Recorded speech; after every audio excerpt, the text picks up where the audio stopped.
Je vous présente Monseigneur Yves Le Sceau, évêque du Mans.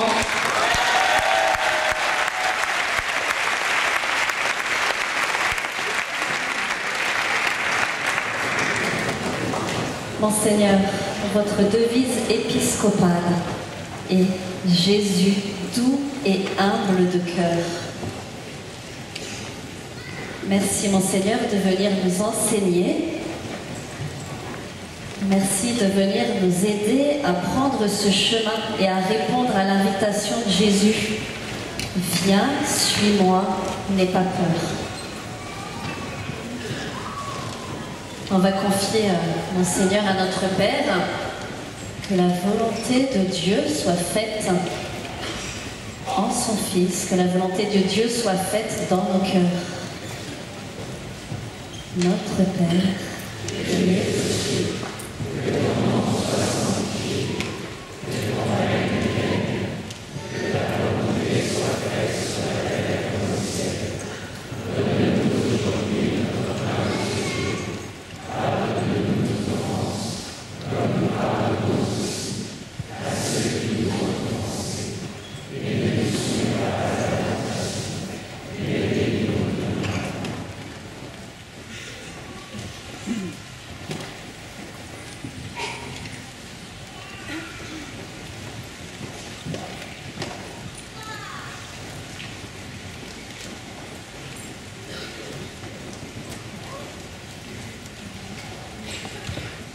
Donc bonjour, ça va?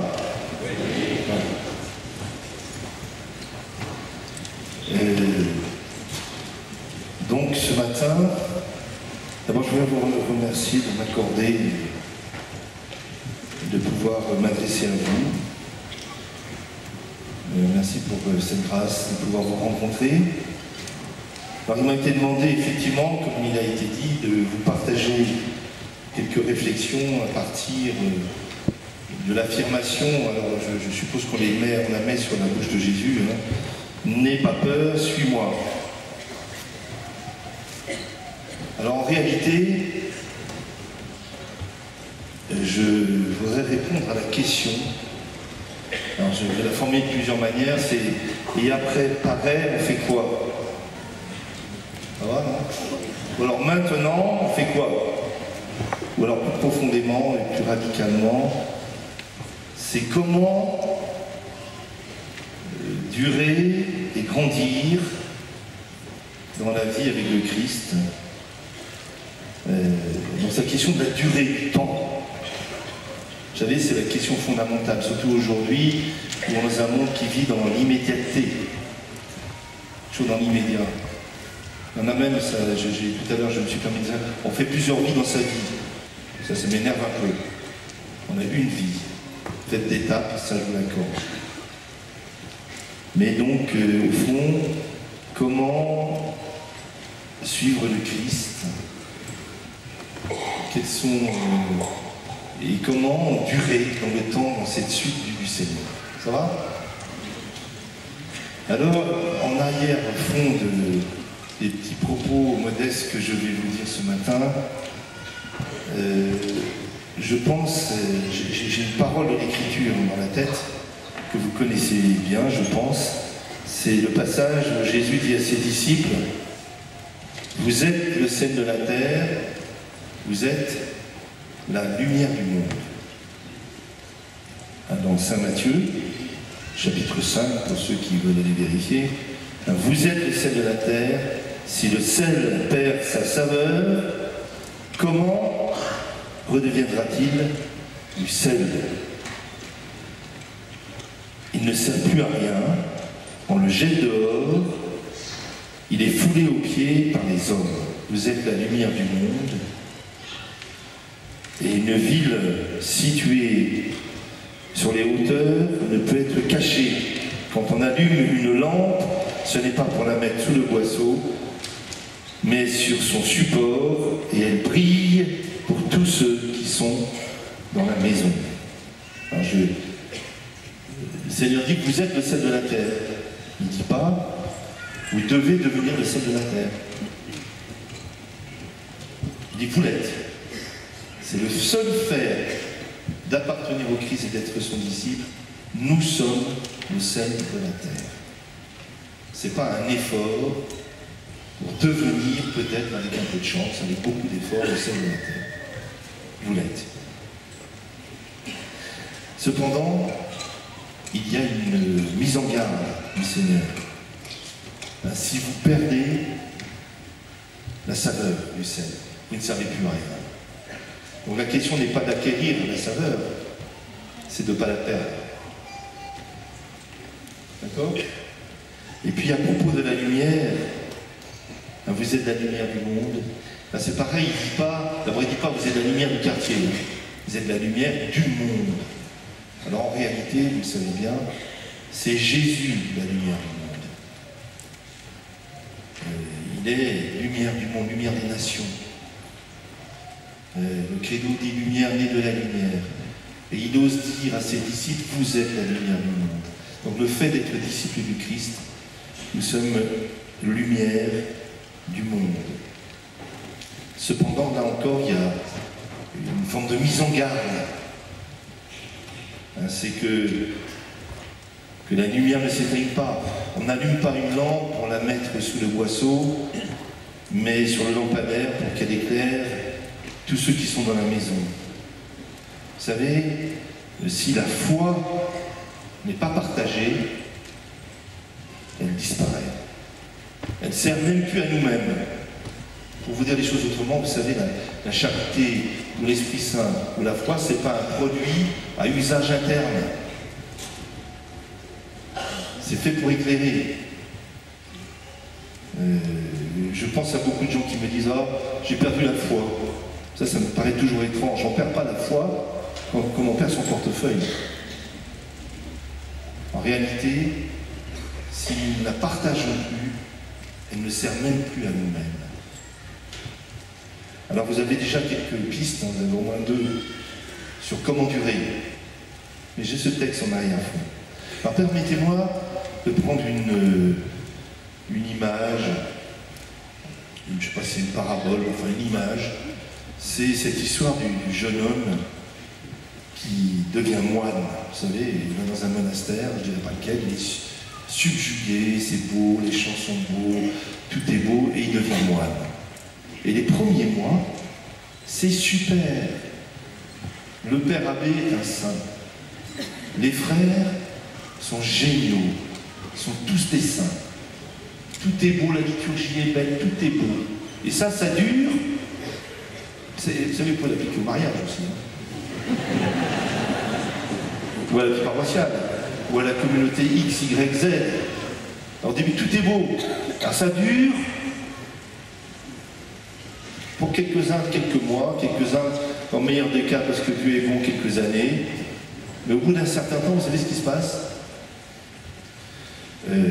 C'est qu'au fond, avec le temps, le père abbé, vu de près, il n'est pas si sain que ça.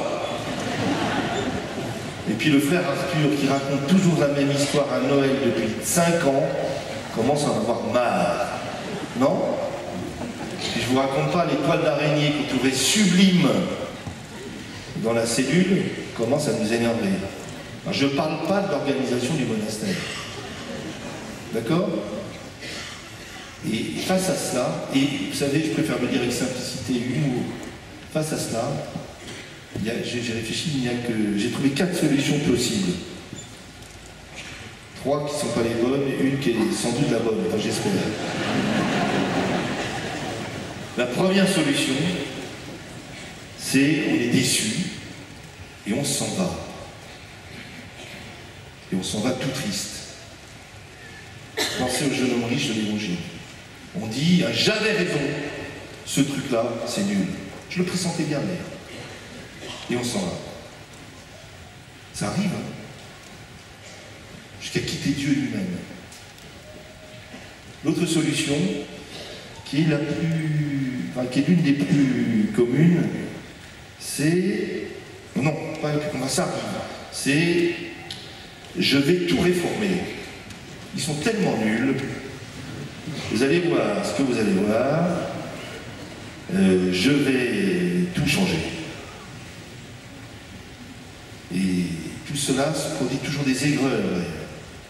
Vous savez, c'est ceux qui sont des réformateurs perpétuels, qui viennent vous expliquer continuellement, mais c'est pas vous, comment on devrait faire pour que ce soit mieux.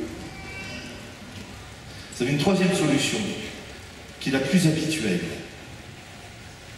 qui est la suivante, c'est petit à petit, on s'aménage dans tout ça, une espèce d'aménagement.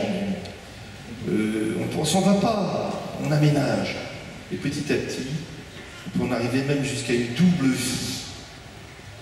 Alors, rien contre la morale, enfin pas encore. Mais on devient tiers.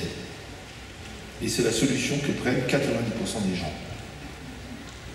Pas vous.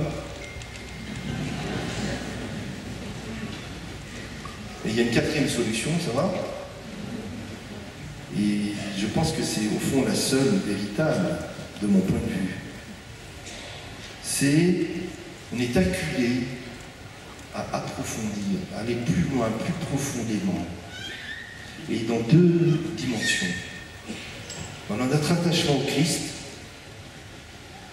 et dans la charité, à l'égard de nos frères et sœurs. On va plus loin dans un chemin d'humilité véritable, de miséricorde et de confiance. Mais ça, j'y reviendrai tout à l'heure. Alors maintenant, je voudrais simplement, j'ai essayé de repérer, toujours pour essayer de dire, mais comment on dure dans le temps, comment on grandit sur les années, à quelques points, comment dire, que je vais essayer de développer un tout petit peu, quelques points incontournables pour chacun d'entre nous. Alors, certains que vous connaissez déjà, d'autres, je ne sais pas, on verra bien. Le premier point, c'est la question de notre union personnelle et vitale au sein de la vie avec le Christ. C'est où on se trouve, comment grandir dans une vraie communion et union à la personne de Jésus. Vous savez, hors de moi, vous ne pouvez rien faire. Vous le savez, on peut très bien parler de Dieu. Vous savez, je me souviens d'un évêque qui est mort aujourd'hui, un très grand évêque, qui était Carnat de Courtrai, que peut-être certains ont connu. Il était venu ici un jour à Paray, et c'était le jour de une fête de la Vierge Marie. Et puis il me dit, écoute bien ce que je vais dire dans l'homélie, c'est important. Et dans l'homélie, il a dit ceci. Vous savez, j'ai été un très bon professeur, il était professeur de théologie, dont la spécialité c'était la mariologie, l'étude de Marie. Et il dit, pendant des années, j'ai parlé de la Vierge Marie, il dit, et je crois même que j'en ai bien parlé. Et un jour, je me suis aperçu que je ne lui parlais pas à elle. Vous savez, on peut parler de Dieu, on peut ergoter pas mal, hein, surtout les ecclésiastiques, je me mets dedans. La vraie question, c'est un moment, est-ce que nous avons un vrai dialogue avec lui? Où en est notre union personnelle au Christ? Vous savez, je me permets de vous citer un passage d'un saint, un bienheureux, le Père Brottier, ça vous dit quelque chose? Le refondateur, ou cofondateur des orphelins d'Auteuil, entre autres, mais aussi missionnaire en Afrique, celui qui a construit la cathédrale de Dakar. Passé la moitié de sa vie à chercher des sous, si ça peut vous rendre à l'aise. Non mais voilà, il était très doué pour chercher des sous. Il était aumônier militaire pendant la guerre. Il dit ceci, d'où vient que beaucoup d'œuvres sont fort bien organisées, produisent si peu de résultats. Des œuvres fort bien organisées, mais qui produisent si peu de résultats. Il dit, c'est l'essentiel de l'organisme qui manque. Il y a des mains, des pieds, une tête, plusieurs langues, ça oui, ça on parle, point de cœur. Et le cœur, une œuvre, c'est ce qu'il lui appelle la vie intérieure. Nous, on dirait la vie dans l'Esprit Saint, la vie d'union à Dieu. Alors, je ne sais pas où vous en êtes, mais je vais vous faire quelques petits rappels fondamentaux. Ça va? Le premier, et je pense qu'ici apparaît, on vous l'a dit et redit, c'est que la vie chrétienne, c'est fondamentalement une relation avec le Christ. Hier, dans la petite homélie que je vous ai faite, je me suis permis de vous rappeler, mais vous n'avez peut-être pas écouté, que la foi, c'est pas d'abord des convictions, c'est une relation avec Dieu qui se révèle. Je me permets de vous citer un texte que vous devez connaître avec le temps par cœur. C'est tiré du pape François dans sa lettre sur la joie de l'Évangile, où il cite le pape Benoît. Alors c'est François qui cite Benoît. Intéressant. Il dit ceci: je ne me lasserai jamais de répéter ces paroles de Benoît XVI qui conduisent au cœur de l'Évangile. À l'origine du fait d'être chrétien, il n'y a pas une décision éthique ou une grande idée, mais la rencontre avec un événement et avec une personne qui donne à la vie son nouvel horizon et par là son orientation décisive. Alors là je continue, c'est Pape François qui commente: c'est seulement grâce à cette rencontre ou nouvelle rencontre avec l'amour de Dieu qui se convertit en heureuse amitié que nous sommes délivrés de notre conscience isolée et d'autoréférence. Nous parvenons à être pleinement humains quand nous sommes plus qu'humains, quand nous permettons à Dieu de nous conduire au-delà de nous-mêmes pour parvenir à notre plus grande, véritable identité. Alors je commande simplement. Et il dit, voilà, la vie chrétienne, c'est une rencontre avec un événement. Quel est l'événement en question? La rencontre avec un événement. Quel est l'événement?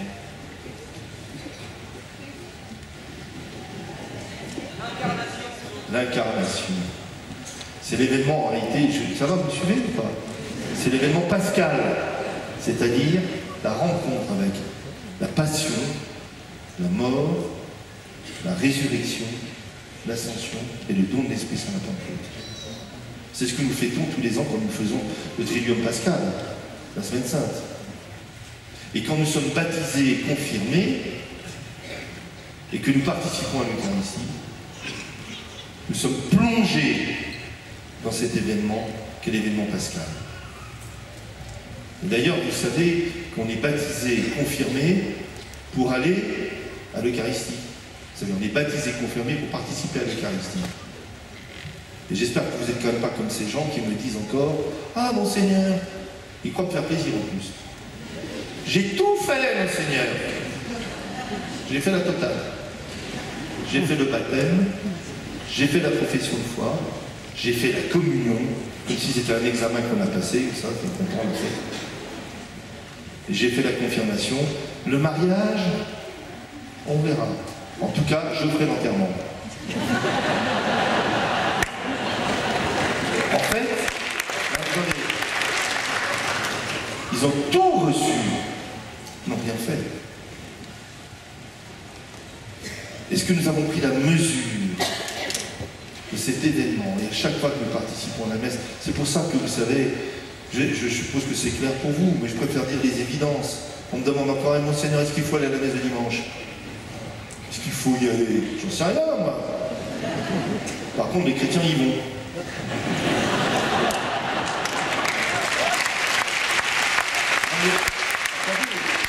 Vous savez, ça a des conséquences très concrètes. Très concrètes. Moi, depuis l'âge de 18 ans, j'ai organisé toutes mes vacances et toutes mes journées en fonction de l'heure de la messe. Faites ce que vous voulez. Alors je continue. La rencontre avec cet événement pascal, vous y réfléchirez.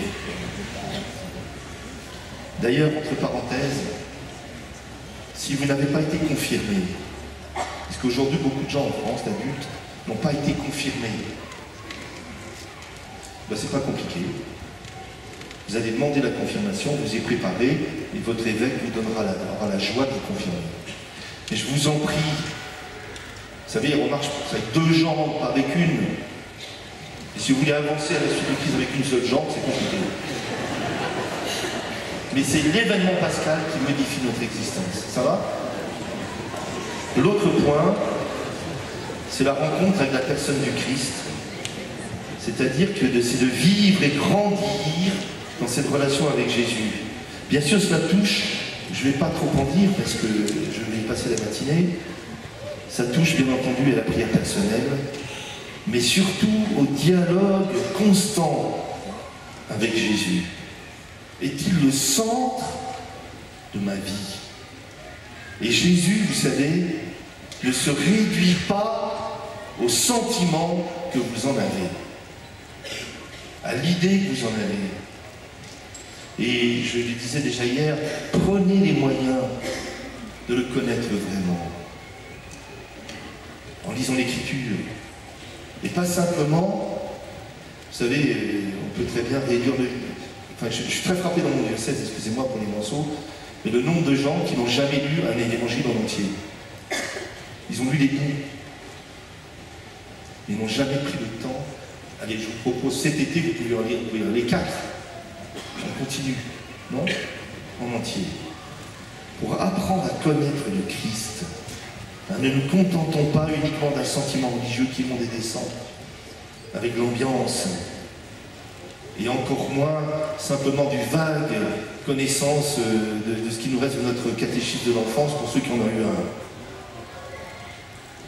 un. Alors, où en êtes-vous, comment dire, de votre prière? Je pense à la prière personnelle. Vous savez, et pour cela, je suis désolé de vous rappeler des évidences, il y a la première étape pour cette vie de prière personnelle, et qui aujourd'hui reste une vraie difficulté. C'est la capacité à se taire, au silence. Ça va être une grosse question pour les générations qui viennent. Vous savez, on est toujours hors de soi. Toujours. Le nombre de gens qui ne peuvent pas vivre sans allumer la radio. Vous avez remarqué, non? La capacité à une forme d'intériorité. Il faut absolument que nous retrouvions le chemin de l'intériorité. Car une personne ne se construit que de l'intérieur vers l'extérieur. Et nous sommes aujourd'hui saturés de bruit, de paroles, on parle à tort et à travers, continuellement. Nous sommes agités et constamment agressés par des images. Donc il est urgent d'établir dans nos existences des espaces de silence.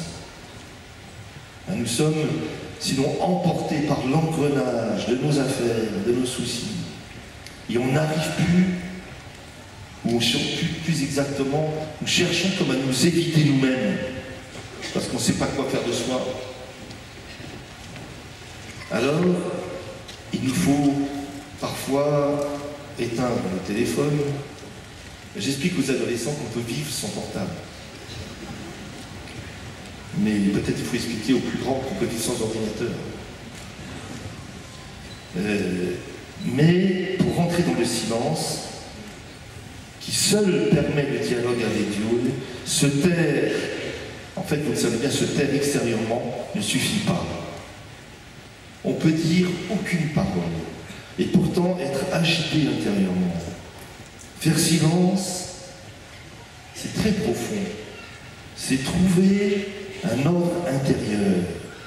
C'est ne plus se préoccuper de ce que l'on représente, des apparences, de ce qu'on suppose que les gens pensent de nous. C'est fatigant. Benoît XVI dit que le silence intérieur, c'est très beau, il dit c'est quand dans notre cœur, la vérité et l'amour sont d'accord entre eux. Ce qui fait l'intériorité, le silence intérieur, c'est quand petit à petit, nous sommes en vérité et qu'on sait qu'on est aimé. Alors je prie le Seigneur, je ne sais pas comment il faut faire, hein, je suis désolé, que nous soit accordé de trouver cet espace, ce silence intérieur, où seul Dieu peut nous parler. C'est une des conditions pour durer. Alors prier, c'est quoi? Prier, le modèle de la prière, vous savez, c'est Jésus. Alors je ne vais pas vous faire ici un traité sur la prière, ça prendrait tout l'enseignement. Mais simplement, vous vous souvenez quand Jésus apprend le Notre Père à ses disciples. On dit, le texte dit, Jésus était quelque part en train de prier. Et ses disciples attendent qu'il ait fini de prier. Ça veut dire qu'ils sont très impressionnés par la prière de Jésus. Moi, je me souviens les quelques fois où j'ai rencontré Jean-Paul II, je le voyais prier, j'avais envie de prier comme lui. Non? Alors imaginez Jésus, ils ont vu Jésus prier, et ils disent, apprends-nous à prier. Et quand Jésus leur apprend à prier, il leur dit, quand vous priez, dites, Père. Alors ce n'est pas simplement une formule. Nous nous récitons le Notre Père plusieurs fois par jour. Plus fondamentalement, prier, c'est entrer dans la relation avec Dieu qui est Père. C'est se situer comme fils et fille de Dieu, se recevoir dans la filiation divine, je ne vais pas trop en dire. Et la prière de Jésus, le cœur de sa prière, qu'est-ce que c'est? C'est que ta volonté soit faite. Prier, c'est vouloir entrer dans la volonté de Dieu. Et la volonté de Dieu, vous savez ce que c'est? Moi je sais. Tout le monde, je vois plein de gens qui disent, Père, qu'est-ce que Dieu veut de moi? Qu'est-ce qu'il veut? Qu'est-ce qu'il veut? Mais c'est toujours qu'est-ce qu'il veut là, dans l'immédiat. Alors moi je sais, je réponds souvent ce qu'il veut de moi, en tout cas pour aujourd'hui et pour les 2 jours qui viennent, je sais ce que c'est marqué dans mon agenda. C'est mon devoir d'État. Mais plus fondamentalement, qu'est-ce que Dieu veut? Il veut le salut du monde. Que aucun homme ne se perde. Et donc prier, c'est entrer dans la charité même de Dieu et dans son amour pour l'humanité. Et de se laisser transformer. Vous savez, prier, c'est pas expliquer à Dieu ce qu'il devrait faire. Se voir prier pour expliquer au bon Dieu ce qu'il n'a pas compris pour qu'il comprenne mieux. Prier, c'est exactement le contraire. Bon. L'objet fondamental de la prière, je continue? En réalité, c'est de demander l'Esprit Saint. Vous vous souvenez ce passage aussi de l'Évangile qui dit « Cherchez, vous trouverez. Frappez, on vous ouvrira. Demandez, vous recevrez. Cherchez, vous trouverez. Frappez, on vous ouvrira. » Vous qui êtes mauvais, vous savez donner de bonnes choses à vos enfants, dit Jésus. S'il vous demande un œuf, vous n'allez pas lui donner un scorpion. Combien plus le Père du ciel donnera-t-il l'Esprit Saint à ceux qui lui demandent? Alors quand vous ne savez pas quoi faire dans la prière, demandez l'Esprit Saint. Priez l'Esprit Saint. Mais vous savez, c'est pas, excusez-moi, c'est pas le nirvana, c'est pas une espèce de recherche constante de soi et de sensation. Priez l'Esprit Saint, c'est aussi simple que viens l'Esprit Saint dans ma vie. Et comme dit, je crois que c'est Saint Cyril d'Alexandrie qui dit tout ce que touche l'Esprit Saint, il le transforme. Vous savez, j'ai en mémoire un petit événement qui m'avait beaucoup marqué il y a quelques temps. J'étais séminariste, enfin j'avais 19 ans. Et alors j'ai été reçu, enfin comme d'autres, hein, à la messe le matin, Jean-Paul II était très accessible. À la messe le matin, à 7h du matin, on était 7-8. Puis après la messe, il nous reçoit, petit groupe, il nous salue, puis à un moment, je ne me souviens plus comment c'est venu dans la conversation, le pape, Jean-Paul II, dit « Moi aussi, je prie l'Esprit Saint ». Alors il sort de sa poche une petite image pieuse, vous savez, toute fripée. Et il nous raconte ceci, il dit voilà, quand j'étais adolescent, j'étais pas doué en mathématiques. Alors mon père m'a fait venir, il m'a offert cette prière, il m'a dit Carole, tu diras la prière à l'Esprit Saint. Et donc j'entends encore le pape dire, et depuis je l'ai dit tous les matins. Alors dans l'ascenseur, en partant, en descendant pour l'ascenseur, moi, je fonctionne comme ça, je me suis dit, je ne sais pas s'il est devenu bon en mathématiques. Mais je trouve que la prière a très bien fonctionné. Parce que, prier l'Esprit Saint, il risque de vous conduire là où vous ne vous attendez pas. Mais êtes-vous d'accord avec ça? On y reviendra. Alors, en fait, il s'agit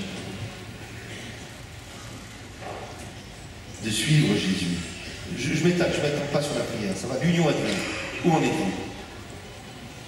L'autre point, c'est donc il s'agit de suivre Jésus.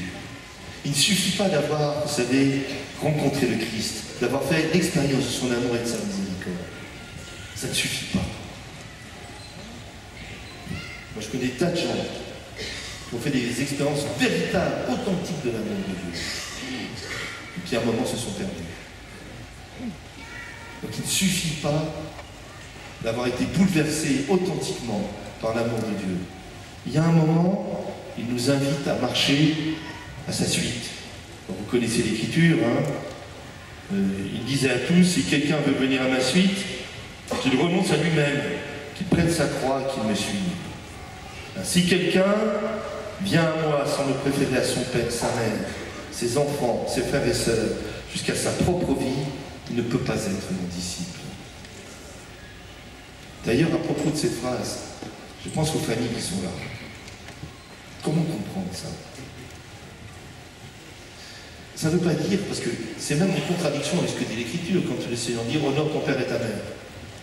Puis avec tout ce que dit l'Église et l'Écriture sur la beauté de la vie familiale, enfin, on vous en a parlé pendant la session, j'imagine.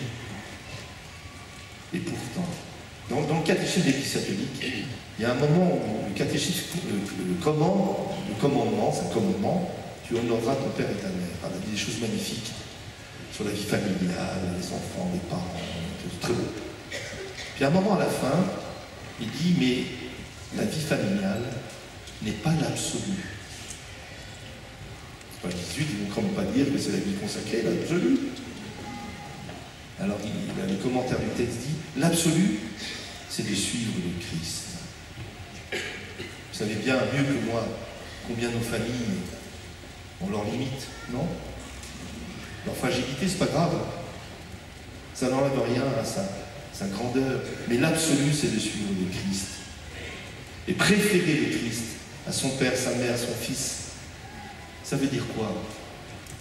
Ça veut dire que, comment dire, votre époux ne vous appartient pas. Votre épouse ne vous appartient pas. Vos enfants ne vous appartiennent pas. Vous n'appartenez pas à vos enfants. Vous appartenez au Christ. Et c'est cette liberté qui nous permet d'aimer. Vous réfléchissez à ça? Alors je continue. Après cela, c'est l'appel de Lévi. Il sortit, il remarqua un publicain du nom de Lévi, assis au bureau de la douane. Il lui dit, suis-moi. Quittant tout, se levant, il le suivit. Alors là, c'est en une phrase, vous avez tout le résumé. Il le regarda, le vit. Et il va choisir, d'ailleurs, comment il s'appelle, Lévi. Vous savez qui était Lévi, hein? Publicain, c'est-à-dire collecteur d'impôts pour l'ennemi, en clair. C'était un collaborateur avec l'ennemi. Dans un petit village de Capharnaüm, c'était tout petit. Hein. En plus, il se servait au passage.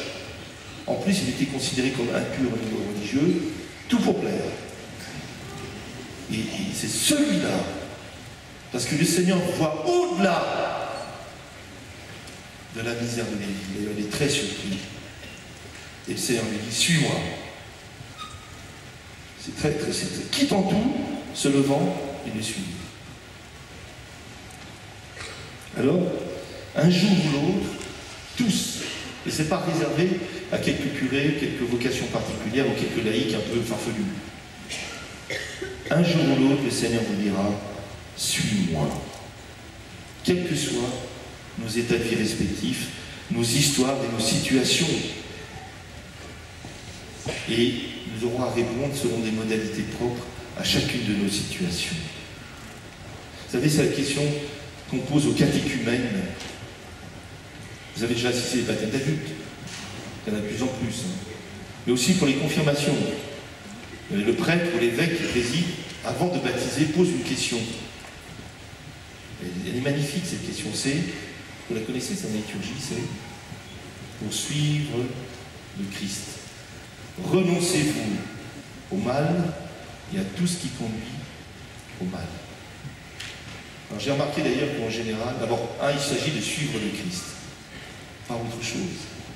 Il s'agit de suivre Jésus. Et en général, quand on dit aux gens renoncez-vous au mal, ils sont plutôt d'accord. La majorité des gens disent oh, oui, je renonce au mal. La petite phrase qui suit, tout ce qui est conduit, ça c'est plus compliqué. Non? Bon. Alors, mais il y a en nous parfois quelque chose de paradoxal. D'un côté, nous voudrions suivre Jésus. Et puis d'un autre, nous avons peur des conséquences que cela entraîne. Et nous préférons souvent demeurer comme nous sommes. Là, je pense, et ça c'est vrai dans toutes les situations. J'ai un ami qui est prêtre depuis des années, on se connaît bien. Lui, un jour, il voulait être ermite. Il m'a dit, je veux être ermite. Vous savez, ermite vivent seul. Mais à condition qu'il y ait le téléphone et une dame pour faire la cuisine. Alors je dis, tu veux pas être ermite, tu veux une fille cool. Pépère. Hein, vous savez que ceux qui me disent, moi, je veux bien être pauvre, d'ailleurs Dieu nous appelle la pauvreté, mais à condition de manquer de rien. Le propre de la pauvreté, c'est qu'on manque de tout, justement. C'est pas agréable. Hein, ou alors ceux qui disent, moi je veux vivre la charité, mais à condition que ce ne soit pas fatigant. On disait ça au pape Jean-Paul II, vous allez l'air fatigué. Il dit oui, c'est parce que j'ai travaillé. C'est pas une maladie, hein. Vous savez, suivre le Christ, on doit opérer un déplacement. Inévitable. Il faut bouger. Je suis désolé, hein. Lévi, c'est Jésus qui prend l'initiative. C'est une miséricorde absolue à son égard. Il va devoir quand même se lever et quitter sa table. Zachée sur son arbre, vous vous souvenez? C'est tout à fait gratuit, le Seigneur ne lui demande rien. Il dit simplement, je veux entrer chez toi. La seule chose que doit faire Zachée, c'est descendre de son arbre. Il y en a quelques-uns qui ont encore besoin de descendre de leur arbre. Et c'est vrai pour tous. Ça va? Alors, en fait, il s'agit d'un décentrage de nous-mêmes. Le pape François revient sans cesse, il emploie ce mot, c'est surtout de l'autoréalisation de soi. Et c'est particulièrement difficile aujourd'hui parce que nous sommes dans une société de la culture de l'égo. La perpétuelle recherche de soi-même. J'en ai marre. C'est moi et encore moi, et comment je vais moi, et plus on va mieux, et moi on va mieux, quoi. C'est terrible. Je vais vous lire un passage que j'ai trouvé chez Ratzinger, un peu long, mais je me permets de le dire, j'espère qu'il n'est pas trop violent. Il dit ceci, il dit « Aimer chrétiennement, ce n'est pas seulement aimer celui qui nous est sympathique, qui nous plaît, qui nous convient, c'est encore moins aimer celui qui a quelque chose à nous offrir et dont nous pouvons attendre des avantages. Aimer chrétiennement, cela veut dire aimer comme le Christ.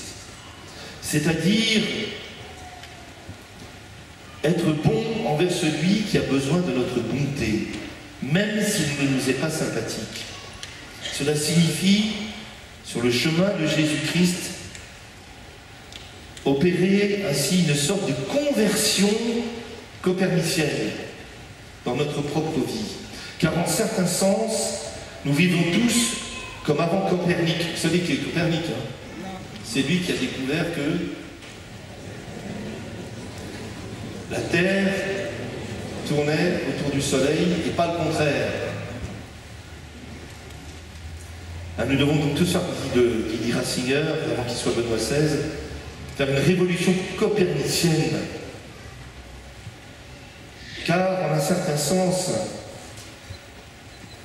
nous, non seulement parce que nous croyons ce que nous voyons, que le soleil se lève et se couche et tourne autour de la Terre, mais au sens beaucoup plus profond. En effet, nous portons tous en nous cette illusion innée selon laquelle chacun se prend pour le centre du monde, autour duquel doivent tourner le monde et les hommes.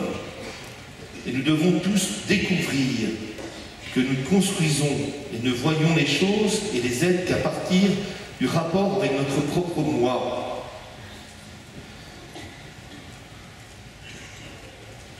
Les considérant comme des satellites évoluant autour de notre point central, le point central de notre ego. Alors devenir chrétien est donc très simple. Et pourtant très bouleversant.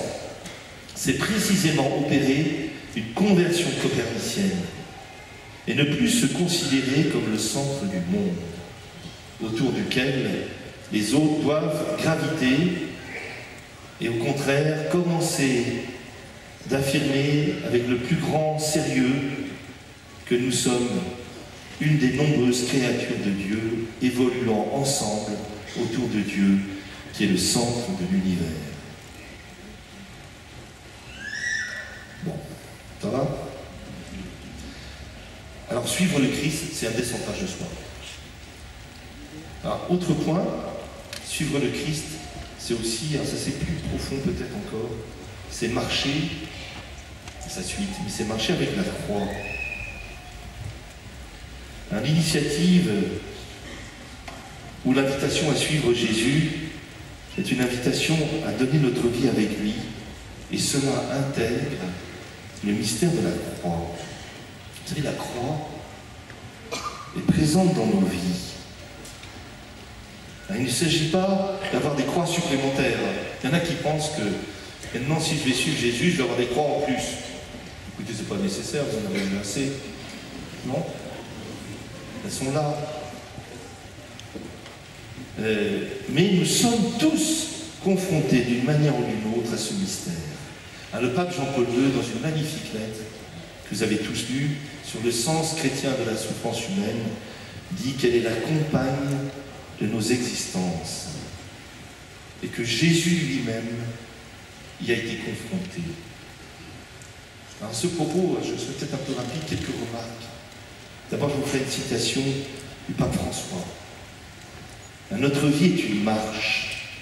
Et quand nous nous arrêtons, cela ne va plus. Ça, il faut être pape pour l'avoir trouvé. Quand on ne marche plus, il dit, quand on ne marche plus, on s'arrête. Je voudrais, continue le pape, mais ça va plus loin.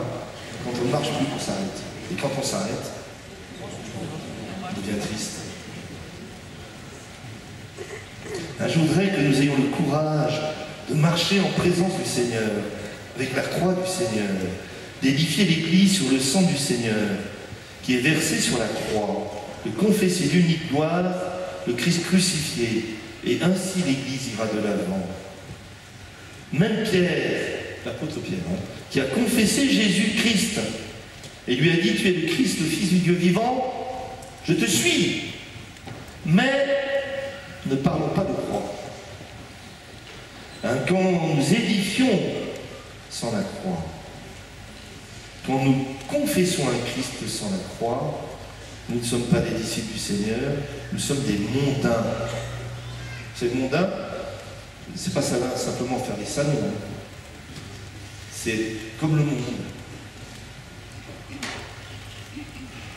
Nous sommes des évêques, il parlait des évêques, c'est pour moi ça.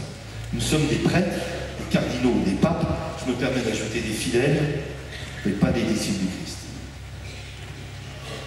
Alors qu'est-ce qui se passe sur la croix? Vous savez, la croix, sur la croix de Jésus, la souffrance humaine atteint son sommet ultime. C'est le point ultime de la souffrance humaine. Et simultanément, au même moment, l'amour atteint aussi son point extrême. Il a aimé les siens qui étaient dans le monde, il les aima jusqu'au bout. Donc la souffrance a revêtu une dimension complètement nouvelle. Elle est entrée dans un ordre nouveau, elle a été liée à l'amour qui crée le bien en le tirant du mal. La croix du Christ est devenue une source d'où coulent les fleuves d'eau vive. Et Jésus nous invite, je ne sais pas comment le dire, c'est peut-être un peu trop rapide, à vivre nos souffrances avec lui et à participer avec lui au mystère de la rédemption du monde. Alors notre monde a une difficulté par rapport à ça. Ça ne veut pas dire que, vous savez, je ne fais pas l'éloge de la souffrance. Moi, j'en veux pas de la souffrance. Elle est absurde, elle n'a aucun sens. Elle n'est pas acceptable. Mais Jésus la lie à l'amour. Là, il y a quelque chose à comprendre. C'est notre peuple a une difficulté à accepter la fragilité et la vulnérabilité. Alors que le Seigneur, lui, a pris le chemin de la vulnérabilité et de la fragilité. Un enfant dépendant de ses parents, homme livré sur la croix. Par amour, il a pris ce chemin-là. Et il n'y a pas de... Enfin, il n'y a pas d'autre chemin. Enfin, toutes nos vies, pardon, je ne sais pas comment le dire, vous comprenez, sont confrontées à ces questions. Et dans chaque... Ça ne veut pas dire que Dieu ne peut pas nous guérir, qu'il ne peut pas nous délivrer. Il le fait. Mais il restera toujours un mystère. Et tout disciple du Christ a quelque chose de ce mystère à vivre. Pour devenir, comme le Christ, source féconde pour l'humanité. Vous savez, cela pose aussi la question du succès et de l'échec. Vous savez, nous sommes aujourd'hui dans l'idéologie du succès. Un succès qui se mesure par le nombre et par la brillance. Vous savez, tout ce qui brille n'est pas de l'or. Hein. Même pas dans le monde catho. Vous savez, alors que Dieu, lui, cherche la fécondité. Je me permets de vous rappeler la vie du Seigneur. Vous savez, la vie du Seigneur Jésus, c'est 30 ans de vie cachée. Déjà, à ce moment-là, il sauvait le monde. Hein. C'est une vie ordinaire, il se lève le matin, il fait son boulot, il est avec les gens, chez lui, sa famille. 30 ans de vie cachée. 3 ans de vie publique. Alors, sur les 3 ans de vie publique, première année, ça marche bien. Succès. Les fous viennent à lui, c'est super, on veut en faire un président de la République. Entre parenthèses, ça fait longtemps que j'ai compris que le président de la République n'était pas le sauveur du monde. Hein. Non, mais... Oui, mais ne nous trompons pas. Le combat. La première année, succès. La deuxième année, polémique. Jusqu'au point, il va dire à ses disciples, ah, vous aussi vous voulez partir? Ce qui obligera l'apôtre Pierre à aller plus loin quand il dira, l'acquérons-nous, tu allais, la parole de la vie éternelle. Puis la troisième année, vous savez comment ça se termine? Non? À quel moment la charité est à son extrême? À quel moment l'histoire de l'humanité bascule? À quel moment le salut nous est accordé et la miséricorde?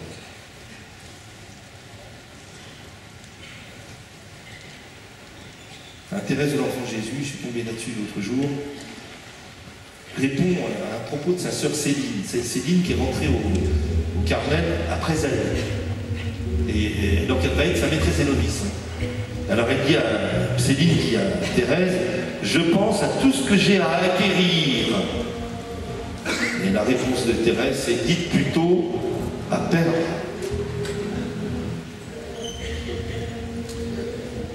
Autre point, ça va? C'est bien la musique. L'autre point, je ne sais pas comment vous le dire de manière brève, c'est la découverte à un moment de notre misère. Nous arrivons là à un point crucial, le point sans doute le plus important de notre vie. Tout ça est très bien, mais à un moment, je ne sais pas pour vous, on découvre, douloureusement parfois, que nous ne sommes pas mieux que les autres. Vous savez, vous n'êtes pas mieux que les autres, moi non plus d'ailleurs. Qu'au fond, nous voudrions être saints, mais nous n'y arrivons pas. Je ne sais pas comment vous dire ça. C'est Pierre Boursard, fondateur de la Communauté d'Emmanuel, qui est à l'origine des sessions. Si vous êtes là, c'est à cause de cet homme que j'ai côtoyé longuement quand j'étais plus jeune. Il me répétait toujours, et j'ai mis des années à comprendre, il disait Yves, on faisait la retenir celle-là. Tant que tu n'as pas compris que tu es un pauvre type, tu n'as rien compris du tout. Tu te dis, toi c'est beau, hein? Puis un jour tu t'aperçois que c'est vrai.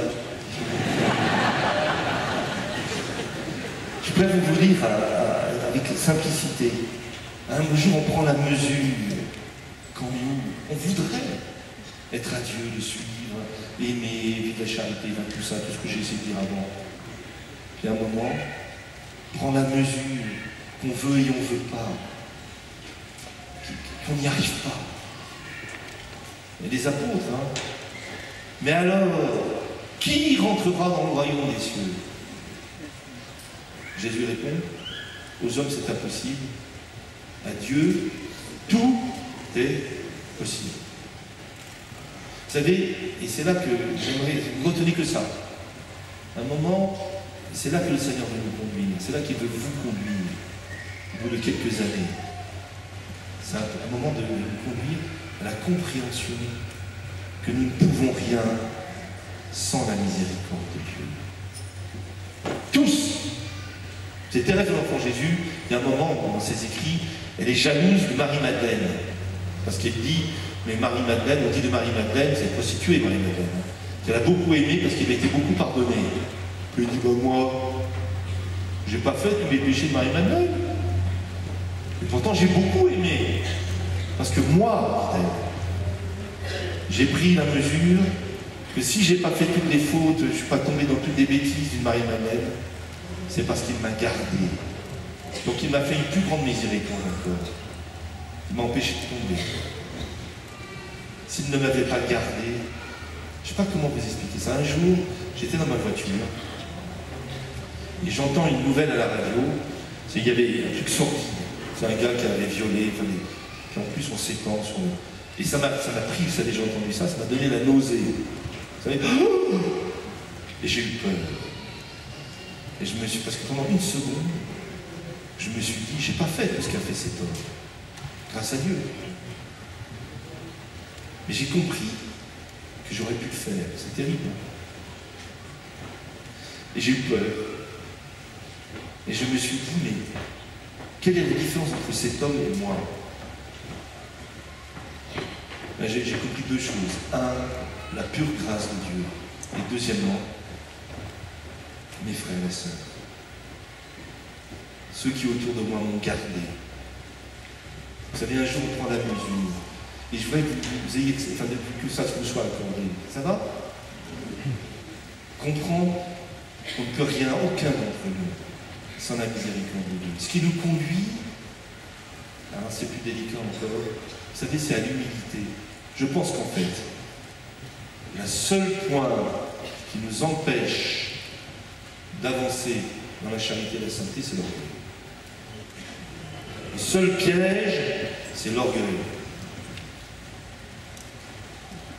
Et vous savez, le propre de l'orgueil, c'est que ça pousse même sur l'humilité. Vous savez, c'est ce moine qui rêvait tous les soirs d'être canonisé pour sa grande humilité.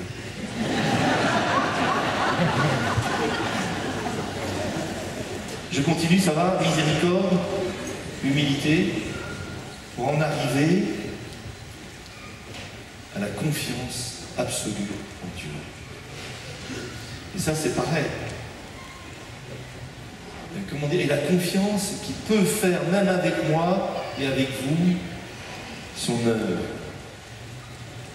Alors, il y aurait beaucoup de choses à dire sur l'humilité. Je vous cite Claude de la Colombière. À croire que vous n'avez jamais entendu parler de la miséricorde de Dieu. Qu'est-ce qui rend en plus grande gloire à Dieu? Une âme vertueuse qui a confiance en lui, ou une âme pécheresse comme vous qui a quand même confiance en lui? Là, ne craignez ni les difficultés d'une vie, ni votre humeur, ni vos mauvaises habitudes. Cela pourrait faire peur à une âme que Dieu aimerait médiocrement.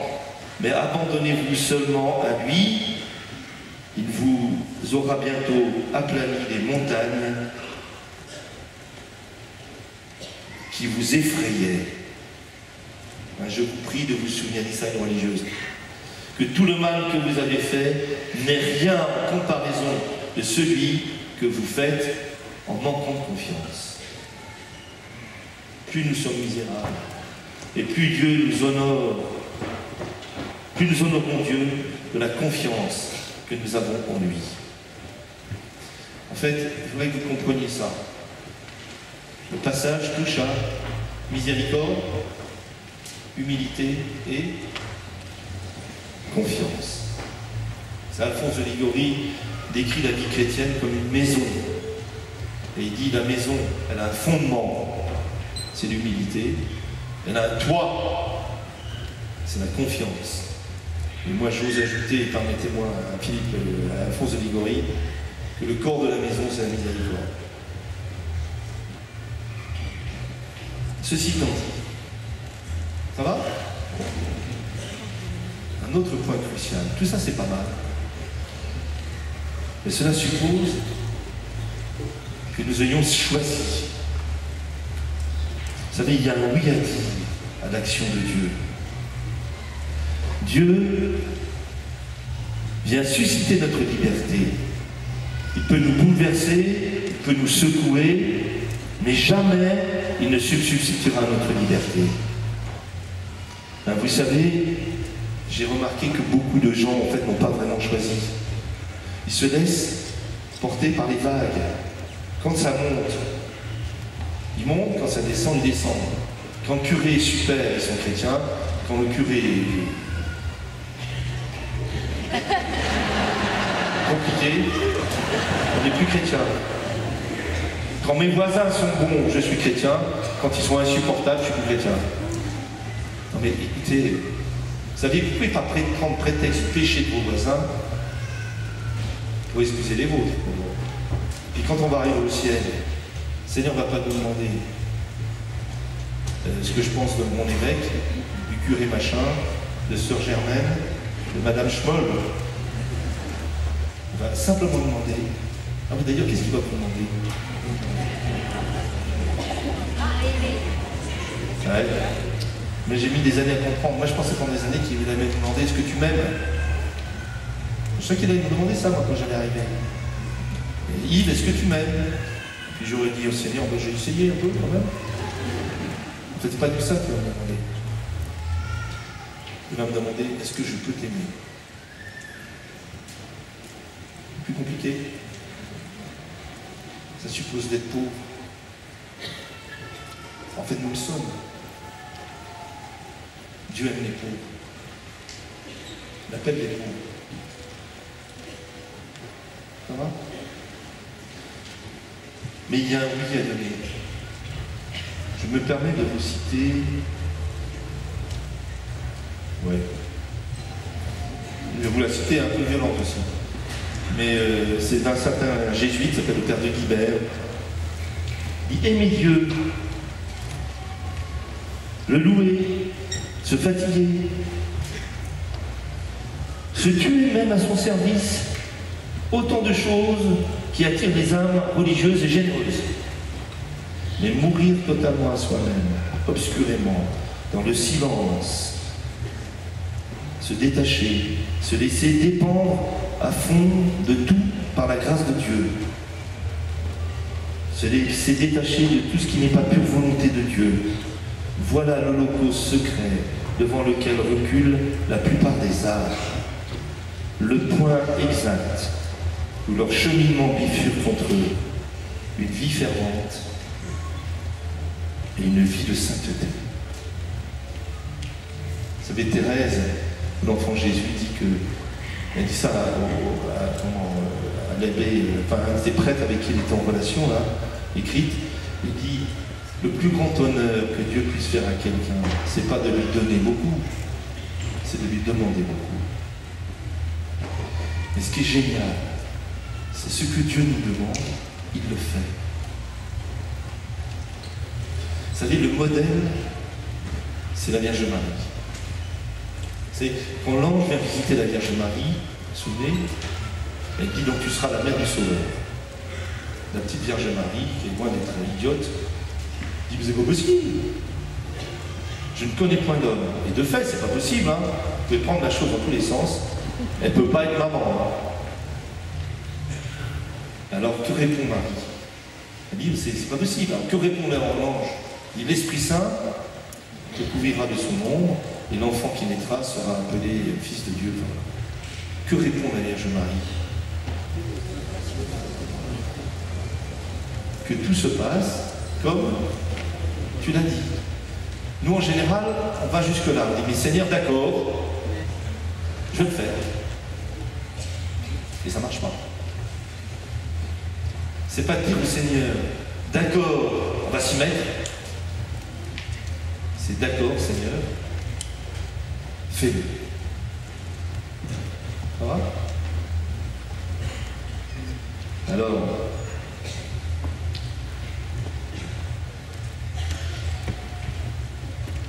pour suivre le Christ, permettez-moi en 2 phrases d'évoquer, parce que le temps, je dois m'arrêter. 2 points simplement. Jamais seul. Ça va? Jamais seul. Vous savez pourquoi? 1. Parce que Dieu est Trinité. Que Dieu est communauté dans son mystère même. Que Dieu est relation par nature. Et donc un chrétien, ce chemin ne peut jamais être seul. Autrement dit, mon Jésus et moi, ça ne marche pas. C'est mon Jésus, mes frères et moi. Ça va?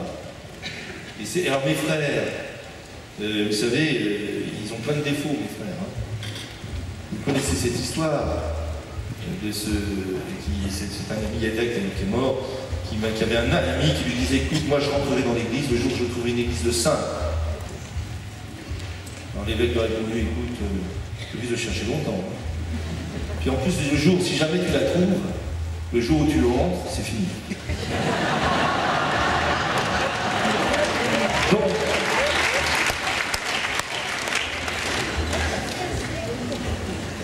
le Seigneur nous demande simplement d'être ensemble. Ça va? Et vous savez, et les frères, ça protège de l'orgueil et du désespoir. Et puis, je vous invite, c'est renonçons, c'est jamais seul, à toute médisance, jugement, critique, susceptibilité mal placée. J'en peux plus. La plus grande épreuve d'un évêque, c'est ça. C'est oui, mais machin, puis alors il y a les conversations de table, puis alors machin, puis il y a les trucs, et puis alors c'est stérilisant. Ça stérilise tout. Donc c'est fini. Ça va? Le dernier point, je l'ai évoqué quand je vous en ai parlé au début de mon introduction, c'est qu'on ne peut pas durer dans la vie chrétienne si on n'est pas témoin de l'amour de Dieu.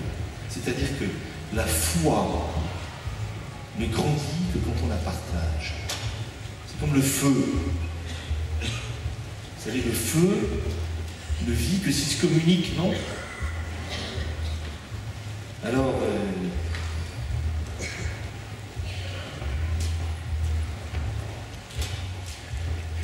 deux propos et je m'arrête. Je voudrais simplement vous situer à propos justement de ce témoignage. Un passage de Paul VI. C'est le pape Paul VI. dans sa lettre sur l'évangélisation, en 1975, il dit « Il ne serait pas inutile que chaque chrétien, que chaque évangélisateur approfondisse dans la prière cette pensée. Les hommes pourront être sauvés par d'autres chemins grâce à la miséricorde de Dieu, même si nous ne leur annonçons pas l'évangile. Mais nous, pouvons-nous nous sauver? C'est par négligence, par peur, par honte, ce que saint Paul appelle rougir de l'évangile, ou par suite d'idées fausses, nous omettions de l'annoncer. Retenez simplement que la foi grandit quand on la communique. Et puis, je me suis dit, et je m'arrêterai là, donc après la session paracérémoniale, vous allez rentrer chez vous. Qu'est-ce que vous allez faire? Surtout vos amis, là, vos voisins, la boulangère du coin, les gens autour de vous vont dire alors, vous avez passé un bon été, vous avez des bonnes vacances? Vous allez leur répondre quoi? Ah oui, c'est pas mal. Alors vous avez été où en vacances? Vous allez répondre quoi? En Bourgogne?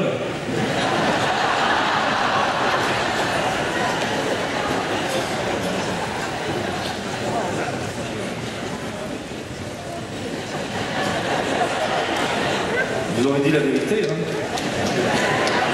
On était avec des amis en Bourgogne, au bord d'une rivière, on a campé dans les grandes tentes.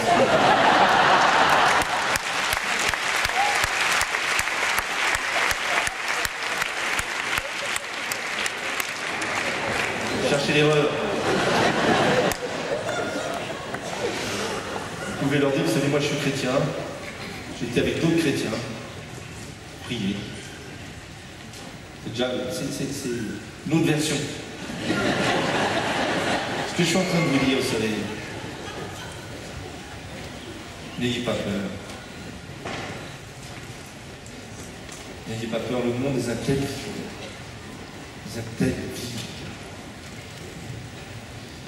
On grandit dans la foi quand on la partage, et de manière très simple. Et peut-être ultimement, et je m'arrête là, je suis désolé, vous savez, on n'allume pas les bougies en leur parlant. Vous savez, on n'allume pas le feu de la charité chez les gens, de l'amour, en disant aime, convertis-toi, convertis-toi. On n'allume pas les bougies en leur parlant. Vous savez comment on allume les bougies? En craquant une allumette. L'allumette, c'est vous. Ça va? Bon. Ne compliquez pas trop l'existence, s'il vous plaît. Merci.